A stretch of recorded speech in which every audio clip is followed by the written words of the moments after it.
Greetings, my name is Jeremy Sutton from PrecisionPrinciple.com, and in this video we're going to discuss some techniques for single-pointed focused meditation.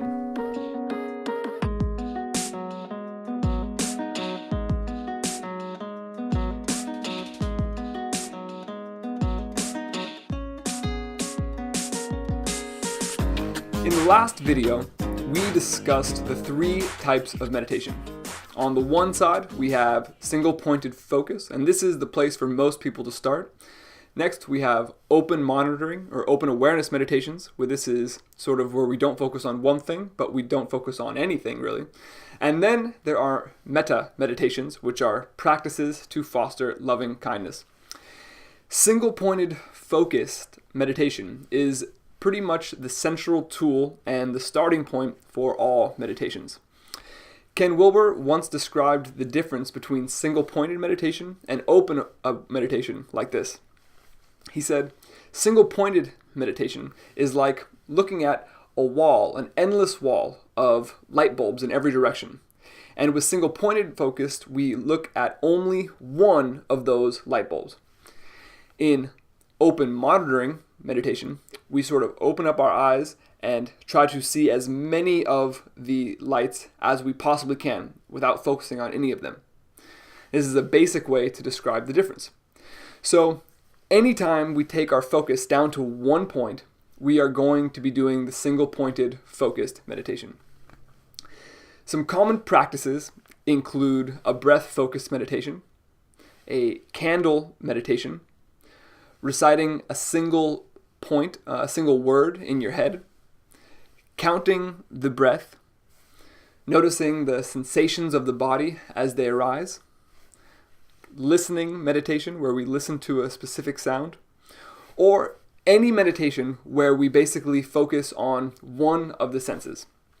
The key here to single-pointed focus is to bring our attention to only one thing, and any of our senses are good points for that focus.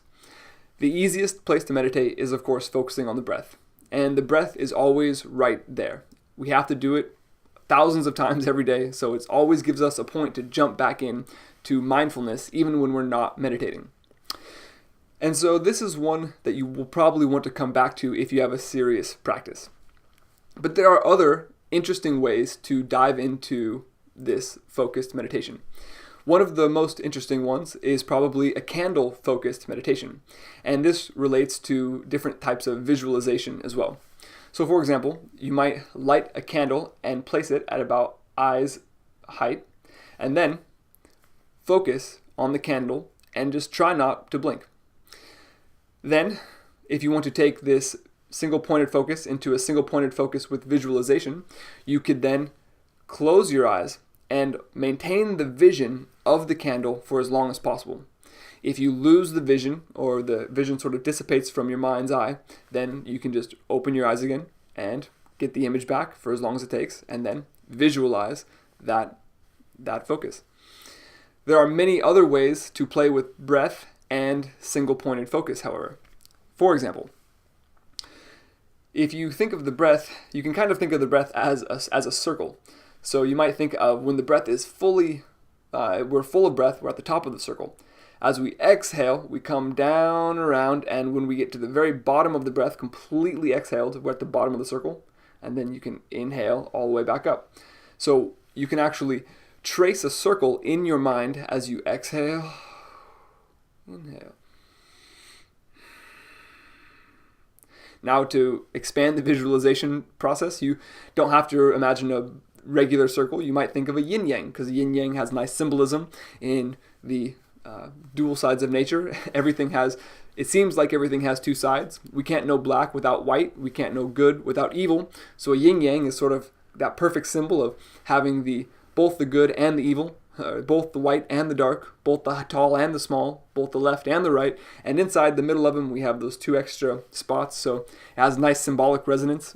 Hot and cold, good and bad, up and down, they all have these opposites. So you can trace your breath around a yin-yang if you want to add visualization to it. Now, there are many types of meditations or mindfulness practices that extend beyond just sitting meditation and breath meditation. For example, you might put on a piece of music that you really like, and you can actually focus on the sound of the music. But the key here is not to think about the music. The point is to open up your ears just as a satellite kind of would, and take note of the sounds. Let your eardrums respond as they will, and just focus on that. When thoughts arise that interrupt, feel free to go kind of usher them away, acknowledge them, and then come back to focusing on the music. Now, in the Buddhist tradition, there are basically 4 major positions. There's walking, sitting, lying down, and standing. So each of these positions are adequate for meditation. And when we're doing a walking meditation, for example, we can pay attention to the sensations of the feet as we lift the foot, put the foot, lifting, putting, lifting, putting. And this is a type of meditation that if you go to an intensive retreat, they will explain this style. And another possibility for meditation is eating meditation, where we explore all the sensations of a food as it arises. We can explore a food through all of our senses, through our eyes, our nose, our mouth.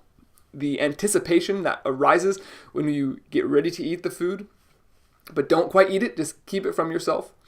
Taking the food into your mouth and noticing the sensation of it in your mouth, but without biting down yet. And then the sensations that arise when you actually munch the food, and then the sensations of swallowing. So all of these sensations of the process of eating are great for a single-pointed focus meditation. And lying meditation, we can just notice our breathing before bed. We can notice the way that anytime we can notice how it feels to be where we are. Where are we sitting? How are our feet on the floor? How is the air on our skin? How are the clothes feeling on our body? How is our posture being maintained? The sensations that arise as we notice these feelings. Basically, any sensation that we can possibly feel is a legitimate point for noticing when it comes to single-pointed focused meditation. And all of these, whether it's a sound, whether it's a feeling, whether it's a taste, whether it's even a thought, technically we can focus on that thought, and this kind of turns meditation into contemplation, but it's a very similar side of the coin. And any of these are basically points of focus for meditation. And the really excellent side of this is that we can use these anchors to bring us back into the present moment, no matter what we're doing. We can basically practice mindfulness in any situation. When we're talking to a friend, we can engage our ears and give them 100% focus. When we're eating, we can focus on our food. When we're reading or studying, we focus on the book. When we're doing sports, we just get into the flow of doing those sports or those athletics. In fact, the underlying premise of Robert McNamara's book, Strength to Awaken, is basically that we can use strength training as a single point of focus, just like Eastern traditions do with meditation or with yoga.